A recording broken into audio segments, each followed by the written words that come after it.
હરણી lake દુર્ઘટનામાં સંડોવાયેલા મુખ્ય પાર્ટનર વિનીત કોટિયાની આખરે પોલીસે ધરપકડ કરી છે।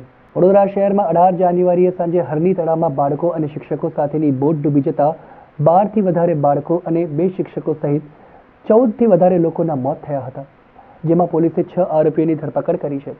ત્યારે આ મામલે મુખ્ય આરોપીઓમાં પરેશ શાહ અને નિલેશ જૈનના નામ ઉમેરવામાં આવ્યા હતા। અત્યાર સુધીમાં માત્ર 6 જ આરોપીની ધરપકડ કરવામાં આવી છે, જેમાં એવું કહેવામાં આવતું હતું કે માત્ર નાની માછલીઓને જ પકડવામાં આવી છે, જ્યારે મોટી માછલીઓ પકડતી કેમ દૂર છે। હવે આ કેસના અન્ય આરોપીના રાજકીય તેમજ અન્ય ગોડફાધર હોવાના કારણે તેઓ હાલ ધરપકડથી દૂર રહ્યા છે। આ બોટકાંડમાં મુખ્ય આરોપી પરેશ શાહ હજુ ફરાર છે। અન્ય એક આરોપી સામે લુકઆઉટ નોટિસ પણ જાહેર કરવામાં આવી છે।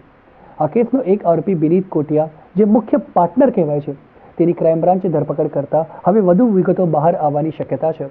હાલમાં જે બાળકો જીવિત થયા છે એ લોકોના નિવેદન અને જે બાળકો મૃત્યુ પામ્યા છે એમના પેરેન્ટ્સના નિવેદનની કાર્યવાહી ચાલુ છે અને ત્યારબાદ આગળ કાર્યવાહી કરવામાં આવશે।